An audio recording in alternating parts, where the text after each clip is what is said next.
So it's time to check on my batteries. Last night I was up till midnight and I was able to finish up my connections, which I'm going to show you in a second. And then I was able to connect the chargers so the battery would be charged. Let's see it. Yeah, this is my entrance. Very well placed. Anybody needs a fork? Install the door lock. This after getting locked out because I forgot the keys inside.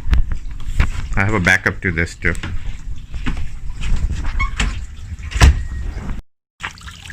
Water faucet doing good. Check. All these panels till here are connected. This is my 4K security system. Those cords that are hanging loose down there, those need to be connected to one of the charge controllers. I need to finish that hopefully today. Okay.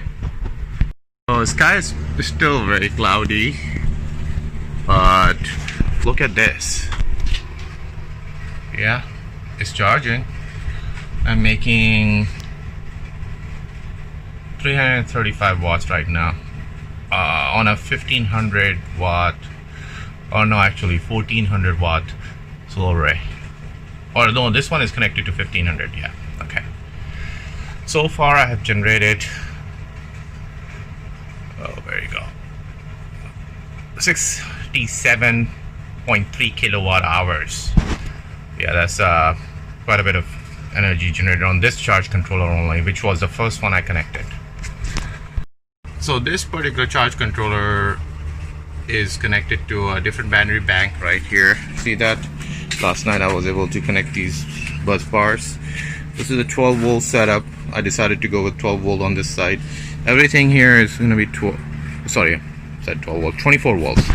All these top one, that's a separate battery bank. The bottom one is another battery bank. So I'm going to have two different battery banks, 24 volts. Nicely barred. I had to be very careful not touching, and this is raw solid. It's not going to touch. Much cheaper, and I think it looks neater in a long run.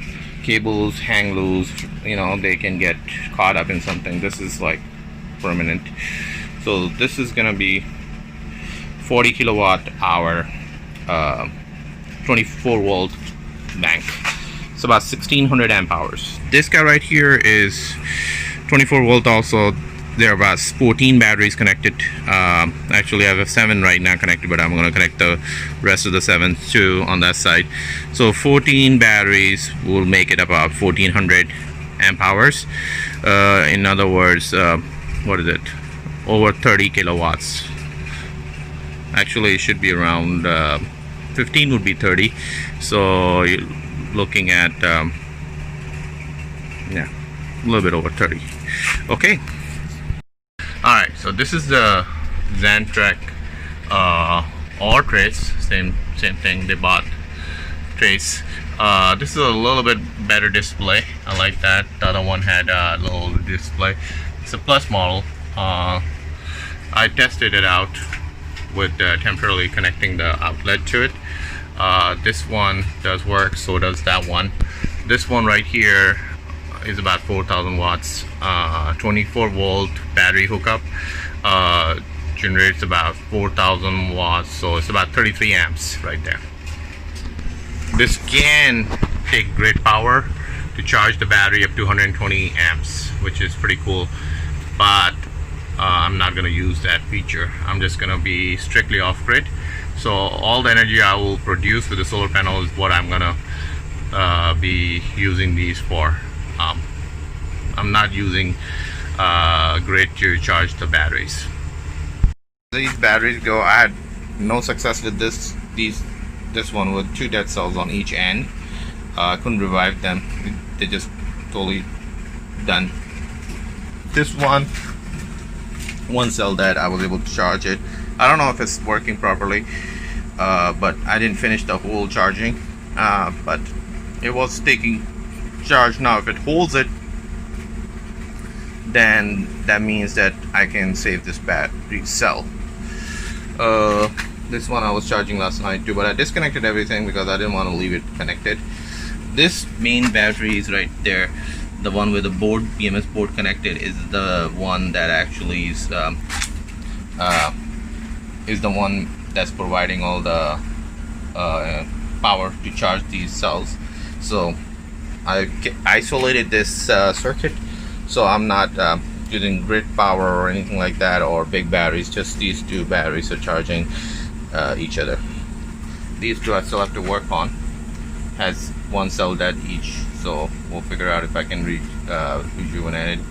If all these work, then these will go in my EV, and I'll have a working EV again. Okay, that was the little bit of introduction to my setup right there. So as you see, I'm in a shade. See the way I install these solar panels, you can see they go all the way from here till there. See, yeah, they're like, it's like a big row of solar panels. Mainly will provide all the power I need, but I still will connect more. But right now I need to get this main setup done, so then I can add on to it. Alright, so it's actually charging the batteries now.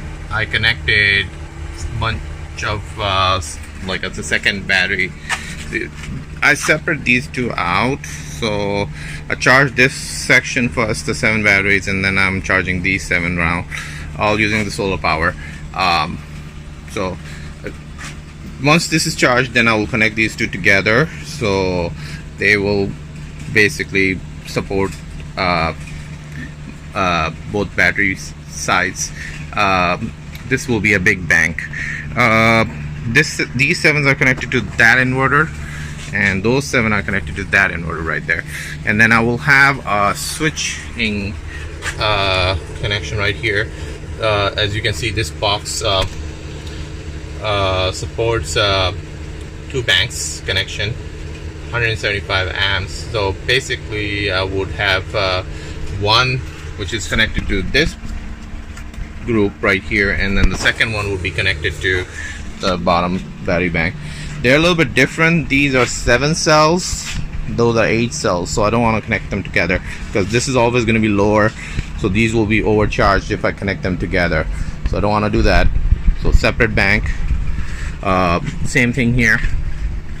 I'm going to do the same exact thing.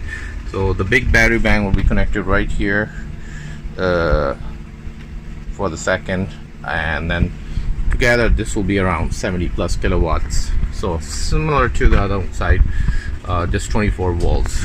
So yeah, these two will be able to run my air conditioners and everything basically in the house, but I would hook up the 2 other inverters. They will go on this side right here, and those 2 will basically exceed my need even in winter time. But then once those inverters are set up, then the focus will be on charging these batteries. I am not going to charge the batteries with these charge controllers. These are initially there to get my batteries going. What I would do is AC coupling. So I will use the inverter, like a grid tie inverters. I have quite a few of those. Those inverters will be charging, giving AC to this. AC will come into this line to the breaker, and then it will go back into the batteries, and that's not only gonna give me more AC output, it will also give me more charging capabilities, because of course these chargers can get expensive, and you know, they're just not giving me the AC power which is gonna give me more at the main breaker. So with the way I want to do it, I would have 40 kilowatts of inverter power. At the same time, that 20 kilowatts of the 40 kilowatts will be grid tie, and the rest will be off-grid. These 2 are off-grid inverters. So basically we'll be able to initialize those grid tie inverters and use the power to charge the battery. Now I would have some disconnectors to disconnect the batteries in case, or disconnect the, not the batteries, the grid tie inverter in case the batteries are charged. That's something I've thought about, and I've already bought this stuff for it.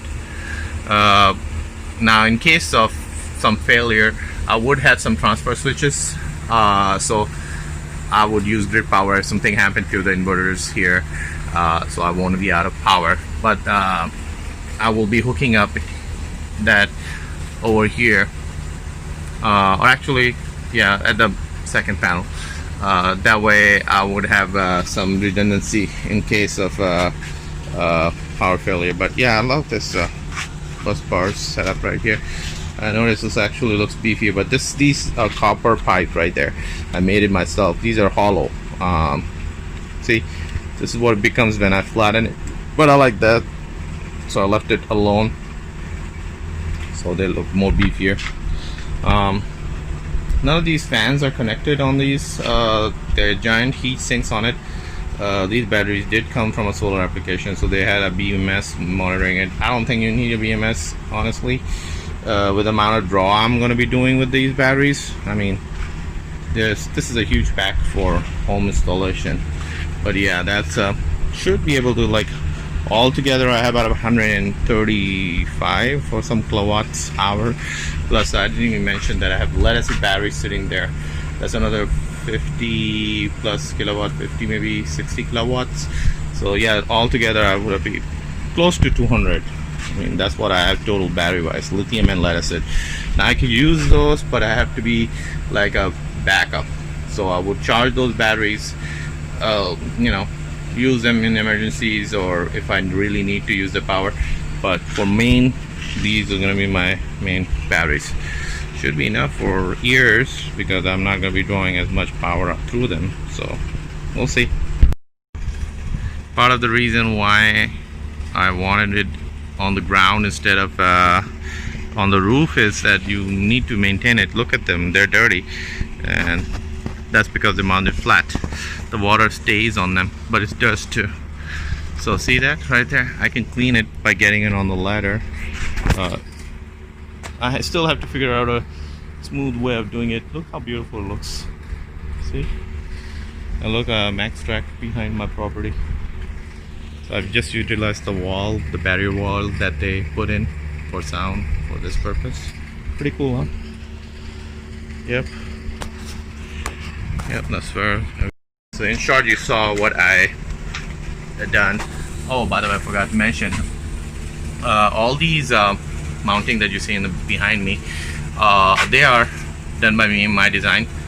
I designed these brackets, very sturdy. I mean, these, I can walk on that panels if I wanted to. That's how strong they are. That I'm 200 pounds, 215. But these are really strong brackets that I built, and I added these for additional support for the batteries.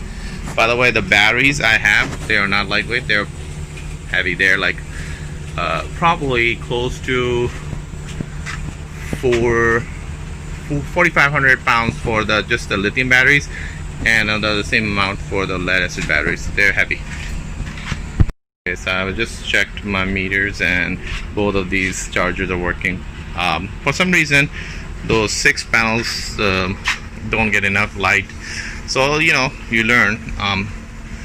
There are trees blocking the view from the sun, so they don't get enough light. So I mean, nothing I would do, because the way I've designed this is that it's supposed to provide the cover space so I can utilize the space for my shop in storage and cover from sun for my cars and stuff like that. So this is dual purpose thing, so I don't want to have an angle pointing or location where it best suits the sunlight, but it's there. So it has to be dual purpose, because I see a lot of installation that people put the solar panels in and they basically waste the space underneath it. They don't use it, which is why, I mean you don't really need to waste that space. You can make it things underneath them, and they're actually pretty cool. I mean, like I can touch this and I don't see I mean a lot of sunlight nor the heat, so it's perfect for summer or winter, from rain and all that stuff. So even snow, I mean, this thing can hold the snow with the way I designed it. So yeah, thank you, talk to you later, bye.